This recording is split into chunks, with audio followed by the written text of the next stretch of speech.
Listen closely. Do you hear it? The winds of the desert, the whispers of the sea, the voices of kings and warriors. This is the story of a land like no other. A land where Africa meets Europe. A land of mighty empires, golden cities, fearless sailors, and wise scholars. A land called Morocco.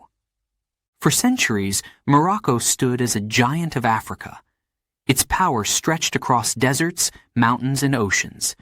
Its culture shaped the world. But many have forgotten this great story, until now. Get ready. We are about to travel through time. We will meet the rulers, explorers, and dreamers who built the Moroccan Empire. Are you ready to begin? Let's go. Chapter 1. The Land of Morocco. Morocco is where Africa meets Europe. Look at the map. You will see it at the very top of Africa. The blue waves of the Atlantic Ocean crash on its western shore. The calm waters of the Mediterranean Sea touch its north. To the east and south lies the vast, golden Sahara Desert. The land of Morocco is full of life and beauty. Snowy mountains rise in the distance. Green valleys stretch far and wide. Ancient cities glow under the sun. The air smells of spices, leather, and fresh bread. But Morocco is not just beautiful. It was powerful. Very powerful. For hundreds of years, it was home to a mighty empire. Let's begin this journey. Long ago, the Moroccan Empire was known and feared across Africa, Europe, and the Middle East. Great dynasties ruled here. They built cities, they led armies, they traded gold, salt, and silks. They brought knowledge, art, and religion. The story begins with the Berbers, the first people of Morocco. They called themselves the Amazigh, meaning free people. The Berbers were strong and proud. They traveled across deserts and mountains. They built small kingdoms. But soon, bigger dynasties would rise. In the 11th century, a group called the Almoravids came from the desert. They wore blue robes to protect them from the hot sun. They were fierce warriors and strong believers in Islam. The Almoravids created an empire that reached from Senegal in West Africa to Spain in Europe. Imagine it. A Moroccan army riding through the sands, crossing rivers, entering great cities. They built the famous city of Marrakesh. They called it the Red City because of its red walls. Then came the Almohads in the 12th century. They were even stronger. The Almohads ruled over Morocco, Algeria, Tunisia, and parts of Spain. They built tall mosques with beautiful designs. They made laws and protected scholars. Scholars like Ibn Rushd, known in Europe as Averroes, shared ideas about science, philosophy, and medicine. The Moroccan Empire was not only strong, it was wise. The Moroccan dynasties brought culture and learning to the world. Markets were full of goods, spices from India, gold from Africa, fine cloth from Europe. The streets were alive with music and stories. But no empire lasts forever. The Moroccan Empire changed and faced many challenges. New rulers came, enemies attacked. The power of Morocco grew smaller. Yet Morocco's spirit never died. Even today, you can walk the streets of Fez, Marrakesh, and Rabat. You can see the palaces, the mosques, the gardens. You can feel the history in the air. Morocco remains a bridge between Africa and Europe. It is a place where cultures meet, mix, and create something new. This was only the beginning. In the next chapter, we will meet the mighty sultans and heroes who shaped the Moroccan Empire. Get ready. Chapter 2. The Almoravids. Warriors of the desert. They came from the Sahara, strong, bold, and fearless. The hot winds blew around them. The sand burned under their feet. But they did not stop. They were the Almoravids. The Almoravids were Berber warriors. They wore long blue robes and covered their faces with cloth. Only their eyes showed. The people called them the Blue Men of the Desert. Where did they come from? The Almoravids began in the 11th century, deep in the desert. They were part of a tribe that lived near the Senegal River. Life was hard. Food and water were difficult to find. The desert was cruel, but the Almoravids were strong. One man changed everything. His name was Abdallah ibn Yassin. He was a teacher, a religious leader. He taught the Almoravids about Islam. He taught them to pray, to follow rules, to respect each other. His words gave them purpose. With faith and discipline, the Almoravids grew powerful. They trained as soldiers. They learned to ride fast horses and camels. They became expert fighters. They were ready to build an empire. They started small. They united tribes. They brought order to the desert.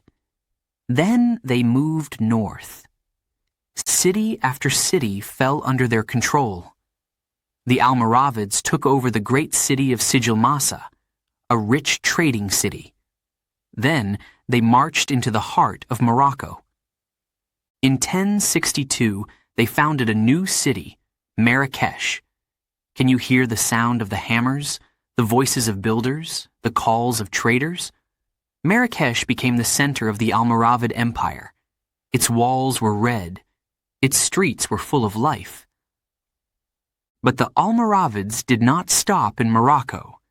They crossed the Sea of Sand. They looked to the north, to Spain. At that time, Spain was divided. There were many small kingdoms. The Christian kings of the north fought against the Muslim kingdoms of the south. The Muslim rulers asked the Almoravids for help. In 1086, the Almoravids crossed the Strait of Gibraltar. Their army marched into Spain. The battle was near the city of Sagrajas. It was a fierce fight. Swords clashed, horses galloped, the ground shook. The Almoravids won. They saved the Muslim kingdoms of Spain. The Christian armies ran back to the north. For years, the Almoravids ruled both Morocco and parts of Spain. It was a time of wealth and culture. Markets were full of gold, silver, spices, and silk. Scholars studied books from Greece, Egypt, and India. Architects built beautiful mosques and palaces. But success brought problems. The empire grew too large.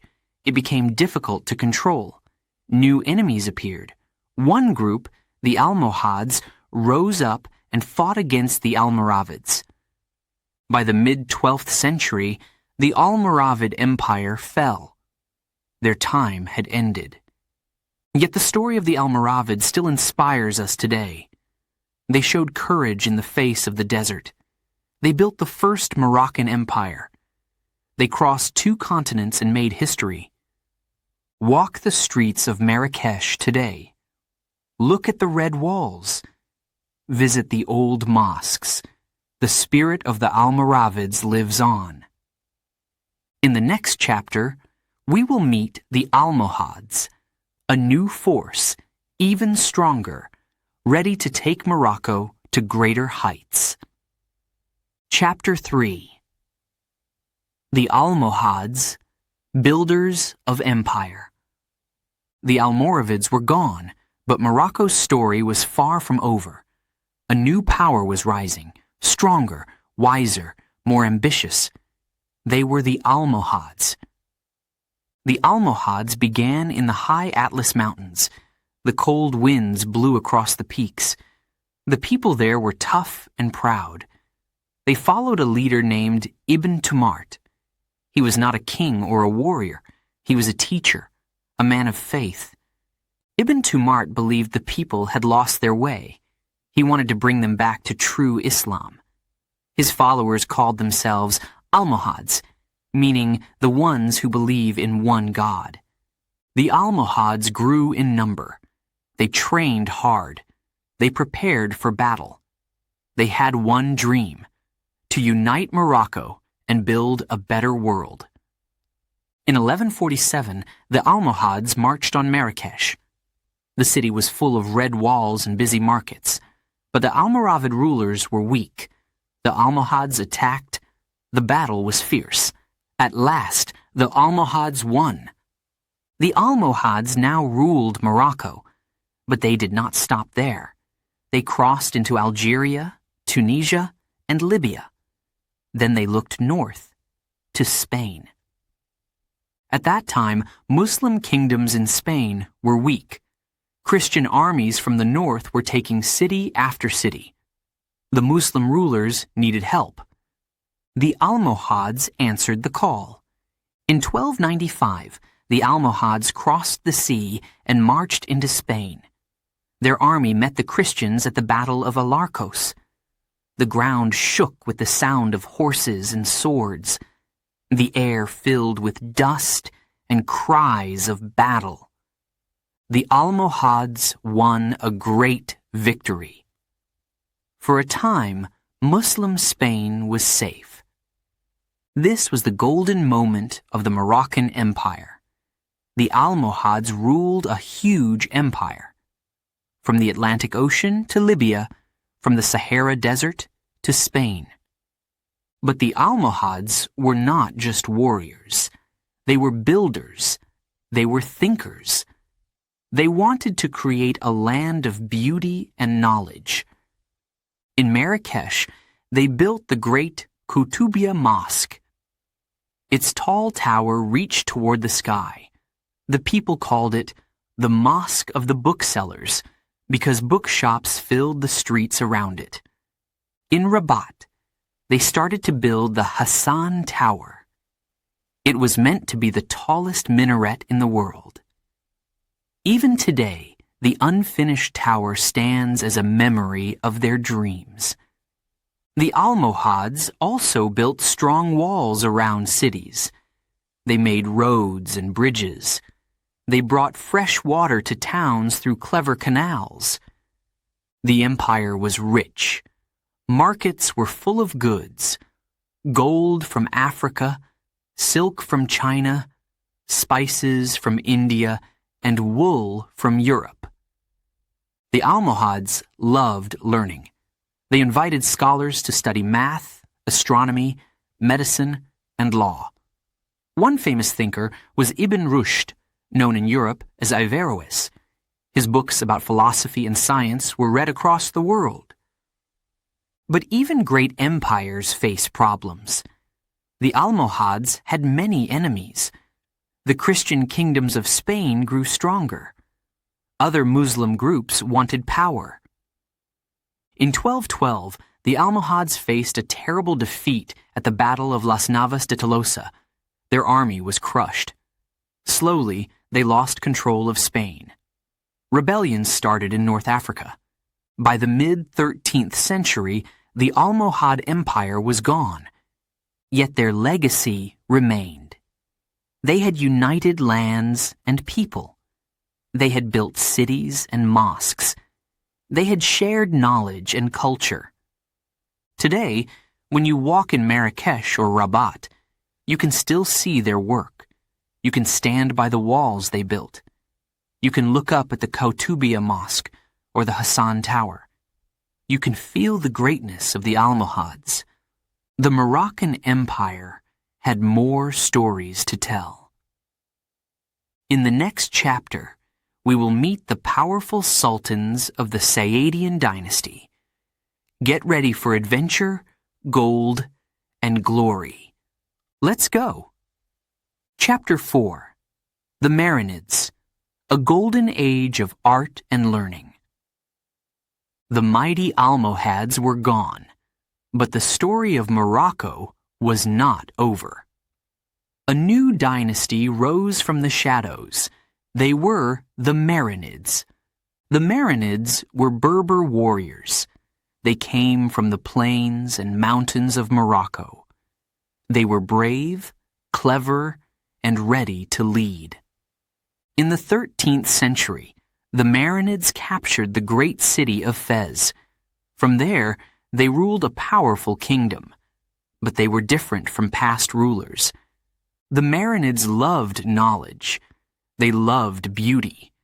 They wanted to build a kingdom of learning, art, and peace. Fez became their jewel. The streets of Fez were alive with the sounds of merchants, students, and travelers. The smell of spices filled the air. The walls of the city stood strong under the hot sun. The Marinids built beautiful mosques. Their walls were covered with colorful tiles. The shapes and patterns amazed the eye. But the Marinids' greatest gift to Morocco was education. They built madrasas, special schools for students. One of the most famous is the Bu Inania Madrasa. Its walls are covered in carved wood and shiny tiles. The fountains sparkle in the sunlight. Students from all over the Muslim world came to learn in Fez. They studied the Quran. They studied math, science, law, and medicine. They studied poetry and history. Fez became a center of knowledge, one of the greatest in the world. Travelers came from Spain, Egypt, Africa, and Europe to see the wonders of Fez. The Marinids also helped the poor. They built fountains to give people fresh water. They built markets and bathhouses. They brought peace to the streets. The people loved the Marinids. But power always brings danger. The Marinids had to defend their kingdom from enemies. Spain and Portugal were growing strong. Battles were fought along the coast. Pirates attacked ships. New problems arrived. The Marinids won many battles. But slowly, their power began to fade. New rulers and new troubles weakened the kingdom. By the 15th century, the Marinid dynasty ended. But the legacy of the Marinids never died. Today, you can walk the streets of Fez and see their work. You can visit the Bu Inania Madrasa. You can see the beautiful gates and walls they built. You can feel the spirit of art, learning, and culture they left behind. The Marinids gave Morocco a golden age of knowledge. They showed the world that wisdom is as powerful as any sword. But the story of the Moroccan Empire is not finished. In the next chapter, we will meet the Saadians, the rulers of gold, glory, and great battles. Chapter 5. The Saadian Dynasty and the Battle of the Three Kings. The Marinids were gone, but Morocco was ready for new heroes. The 1500s brought a new dynasty, the Saadians. The Saadians were proud warriors from the south of Morocco. They said they were descendants of the Prophet Muhammad. The people believed in them. They believed the Saadians could bring back glory. The Saadians rose at a dangerous time. Spain and Portugal were growing powerful. European ships sailed along the Moroccan coast. They attacked cities. They built forts. But the Saadians were not afraid. One great leader of the Saadians was Sultan Ahmad al-Mansur. But before his time, another powerful Saadian ruler changed history. His name was Sultan Abd al-Malik. In 1578, Morocco faced its biggest threat. Portugal wanted to control Morocco. King Sebastian of Portugal brought a huge army across the sea. He was young, brave, and full of ambition. But he made a mistake. The Moroccan army waited. Sultan Abd al-Malik led the Moroccans. He was wise and experienced.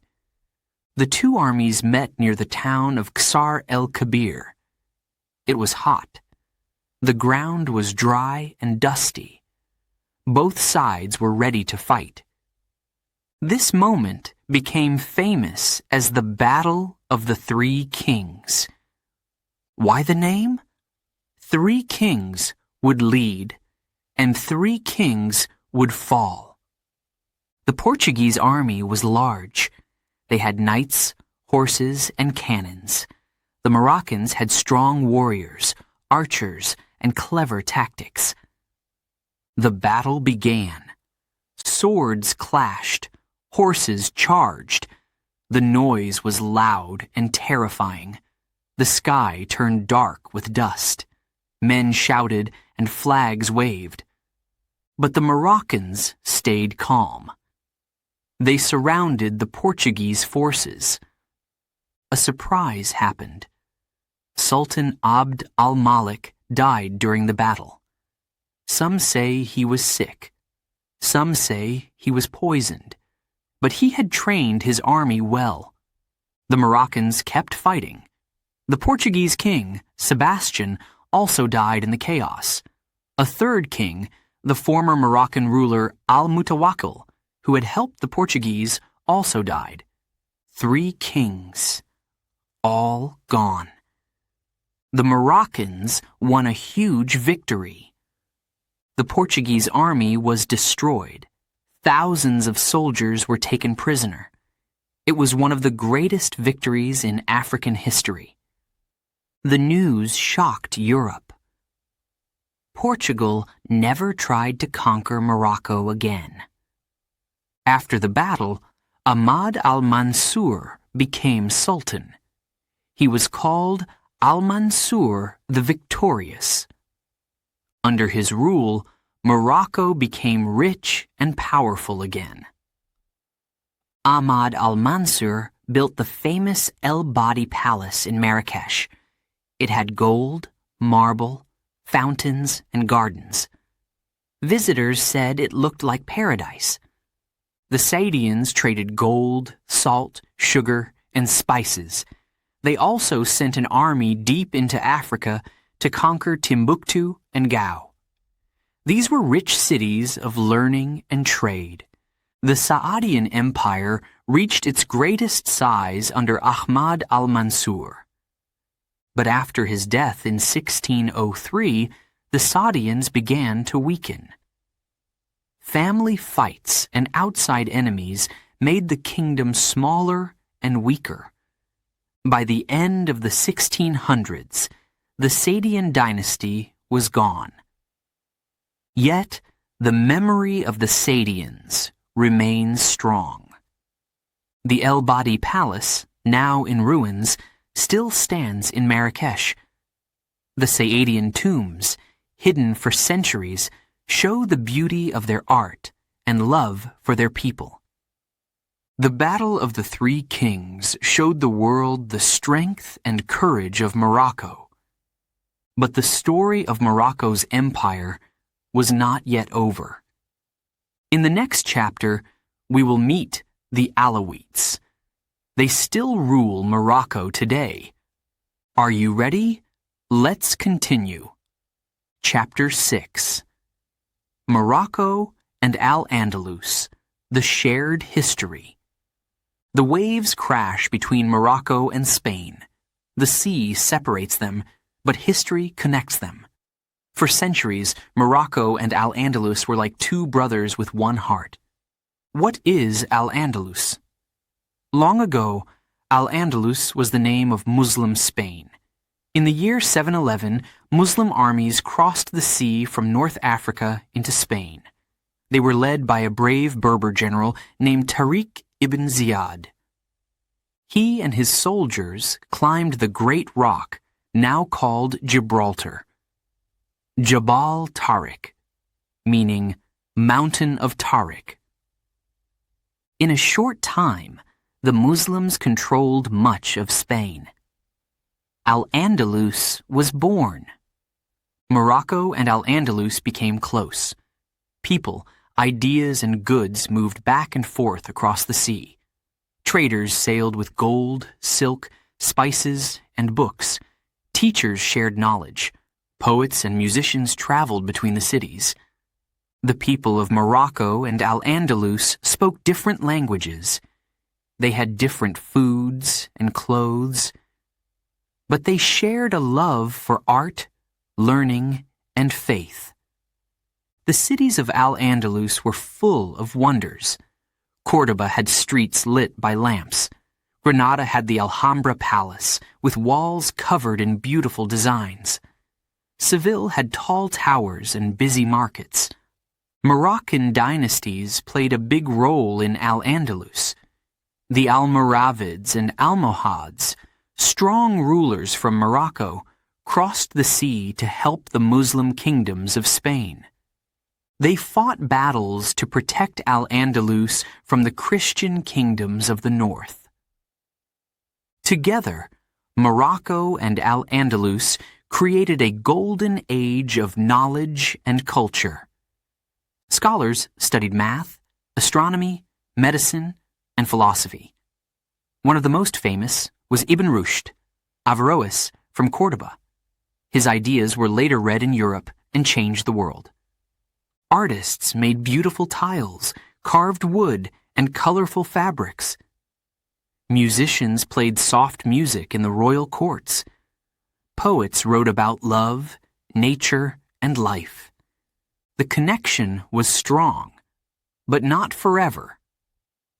In the 1200s and 1300s, Christian armies began to take back the land of Al-Andalus. One by one, the great cities fell. Many Muslims and Jews fled across the sea to Morocco. They brought their knowledge, skills, and culture with them. The last Muslim kingdom in Spain, Granada, fell in 1492. It was the end of Al-Andalus. But the spirit of Al-Andalus lived on in Morocco. The refugees built homes, schools, and mosques in Moroccan cities like Fez, Tetuan, and Chefchaouen. They continued their music, art, and traditions. Even today, you can feel the connection. In Morocco, you can hear Andalusian music. You can taste foods from Spain. You can see buildings with the same shapes and designs. Morocco and Al-Andalus shared more than land. They shared a dream. A dream of a world where different cultures and religions lived side by side. A world where knowledge and beauty mattered more than war.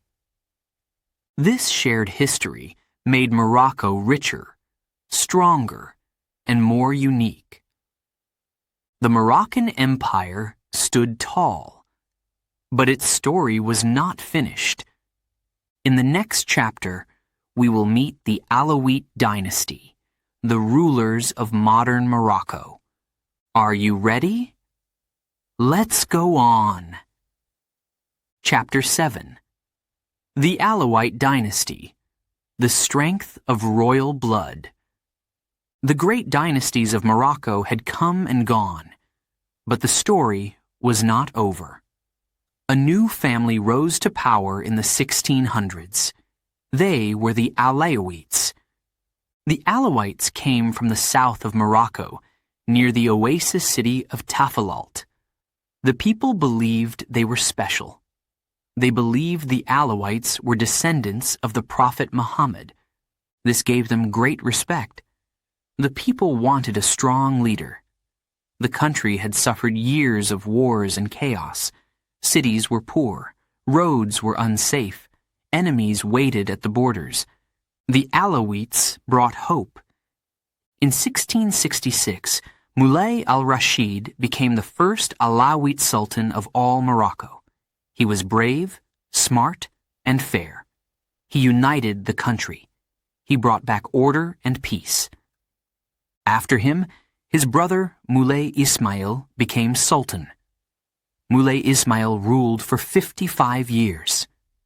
That is longer than almost any ruler in Moroccan history. Moulay Ismail was strong and strict. He built a powerful army called the Black Guard. They protected the land and kept the peace. He built a new capital city at Meknes. It had strong walls, grand gates, beautiful gardens, and palaces with golden decorations. Visitors called it the Versailles of Morocco. The Alawites stopped European invasions. They kept the ports safe from pirates. They opened markets for trade. Gold, silver, spices, and fabrics filled the streets. But they also cared about the people. They repaired roads. They built schools and mosques. They protected farmers and merchants. The Alawite rulers were not perfect. There were hard times, too. Some sultans faced revolts. There were battles inside the country. But the dynasty survived. In the 19th and early 20th centuries, Morocco faced new dangers. European countries like France and Spain wanted to control Morocco. The Alawite sultans tried to protect their independence, but in 1912, Morocco became a protectorate of France. It was a sad time. The sultan stayed, but real power belonged to the French government. The people of Morocco never gave up. They fought for their freedom. They protested. They demanded independence. At last, in 1956, Morocco became free again. The Alawite Sultan at that time was Mohammed V. He became a hero. The people loved him. He brought the nation back together. His son, Hassan II, ruled after him. Hassan II modernized the country. He built new roads, schools, and businesses. Today, the Alawite dynasty still rules Morocco. The king now is Mohammed VI, the grandson of Mohammed V.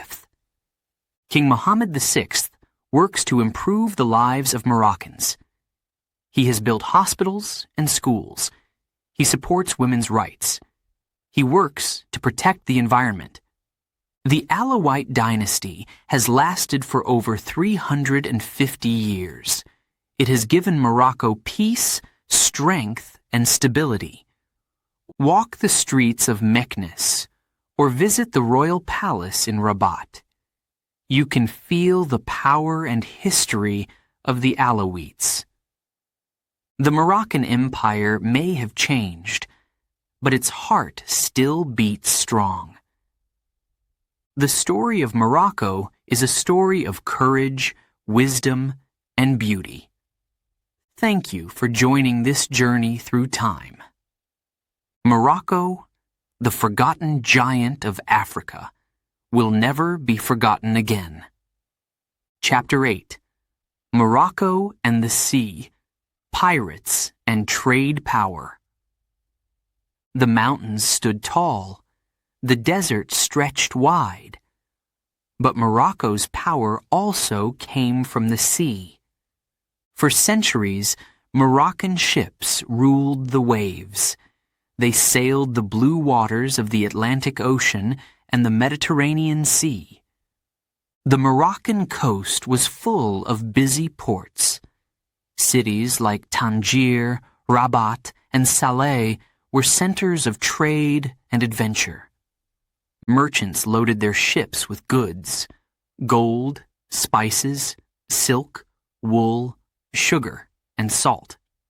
Moroccan traders traveled to Europe, West Africa, and the Middle East.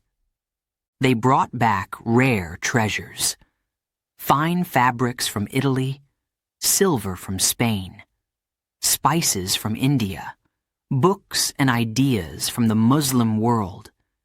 The sea was a door to the world. But trade was not the only reason Moroccan ships were famous. They were also feared as pirates. In the 16th and 17th centuries, the Moroccan pirates of Salé became famous. They were called the Salé Rovers. Who were they? Some were Moroccans. Others were Muslims from Spain who had escaped after the fall of Al-Andalus. They knew the sea. They knew how to fight. The Salé Rovers attacked ships from France, Spain, England, and even America. They captured ships full of gold and goods. They also took prisoners to sell for ransom. Sailors across Europe were afraid of the black sails of the Salé pirates. But the pirates were also clever businessmen. They made deals with some countries. In return for peace, countries paid the pirates to leave their ships alone. The city of Salé grew rich. Its markets were full of goods from around the world. Its streets were busy with traders and sailors. The Moroccan sultans sometimes supported the pirates. They shared the money and goods. Pirates helped protect Morocco's coast from enemies. Yet piracy also brought trouble. European countries sent warships to fight the pirates. Battles exploded at sea. The coast of Morocco saw fire and smoke from cannonballs. By the 18th century, piracy became less important. Morocco focused more on trade and diplomacy. Moroccan sailors still traveled far. They visited ports in Europe, Africa, and the Americas. One famous Moroccan traveler was Ahmad ibn Qasim. He went to Spain, France, and even met kings and queens. His stories amazed the people back home. In 1777, Morocco became the first country to recognize the new United States of America. Moroccan ships sailed across the ocean with messages and gifts for the young nation. The sea had made Morocco strong. Today, the ports of Morocco are still busy. Tangier, Casablanca, and Agadir welcome ships from all over the world. The Moroccan Navy protects the waters. Fishermen bring fresh fish to the markets. Travelers cross the sea to explore the beauty of Morocco. The spirit of adventure lives on. The story of Morocco and the sea is one of courage, trade, and power. Moroccan sailors were not just pirates or traders. They were explorers, warriors, and diplomats. They helped make Morocco the forgotten giant of Africa. But now, Morocco's place in history is remembered. Thank you for sailing through time with us. The journey of the Moroccan Empire may end here, but the waves of its story will never stop. Are you ready for more adventures? The Sea is Calling. Chapter 9. The Role of Morocco in Trans-Saharan Trade. The hot sun blazed in the sky. The golden sand stretched far and wide. The Sahara Desert looked empty, but it was full of life and riches. For centuries, Morocco controlled the trade routes across the Sahara. These routes brought gold, salt, spices, and more. How did they do it? The answer is simple. Camels. The camel was called the ship of the desert. Camels could walk for days without water. They carried heavy loads across the burning sands. They made trade between Morocco and West Africa possible. Caravans of camels moved slowly across the desert. Sometimes hundreds of camels walked in a line. Merchants led them under the hot sun and the bright stars at night. The journey was dangerous. Sandstorms could blind travelers. Thieves and wild animals attacked. But the rewards were great. From West Africa, traders brought gold. Lots of gold. Gold from places like Timbuktu and Gao. Gold that would make Morocco rich. In return, Morocco sent salt from mines in the north. Salt was very valuable. In some places, salt was worth as much as gold. Morocco also traded copper, cloth, weapons, books, and glass. Slaves were sadly part of the trade too, taken from war and raids. The cities of Morocco became rich and powerful. Fez, Marrakesh, Sijilmassa, and Tagaza were famous for their markets. Merchants shouted their prices. Buyers came from Africa, Europe, and the Middle East. The markets smelled of spices, cinnamon, pepper, and saffron. Bright fabrics waved in the wind. The sounds of drums and music filled the air. The Moroccan rulers knew the power of trade. The Almoravids and Almohads protected the trade routes. They built forts and wells. They made laws so merchants could travel safely. In the 1500s, Sultan Ahmad al-Mansur of the Sayyidian dynasty sent an army across the Sahara. His army conquered the Songhai Empire in West Africa. The Songhai Empire was rich with gold and trade. Cities like Timbuktu and Gao were centers of learning and culture. Moroccan soldiers brought back treasures and knowledge. This victory made Morocco even more famous. But controlling the desert was never easy. The distance was long. The heat was terrible. Slowly, the power of Morocco over the trans-Saharan trade weakened. New sea routes opened. Ships from Europe and the Middle East sailed around Africa. Trade by sea was faster and safer. By the 1700s, the great camel caravans became smaller and fewer. Still, the memory of Morocco's desert empire remains. Today, visitors can still see the ancient caravan routes. They can visit the old trading cities and imagine the long lines of camels walking through the sand. The trans-Saharan trade helped make Morocco a giant of Africa. It brought wealth, people, ideas, and culture from faraway lands. The Moroccan Empire became a bridge between Africa, Europe, and the Middle East. The story of Morocco and the desert shows us one truth. Courage, hard work, and the dream of adventure can change the world. Our journey through the Moroccan Empire is almost over. In the next and final chapter, we will remember the greatness of Morocco and why it still inspires us today. Are you ready? Let's finish our adventure. Chapter 10. The Legacy of the Moroccan Empire. Today, the mighty empires of Morocco are gone, but their spirit lives on.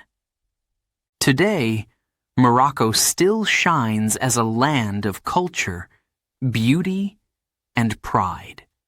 Walk the streets of Fez and Marrakesh. Listen to the sound of people talking, laughing, and singing.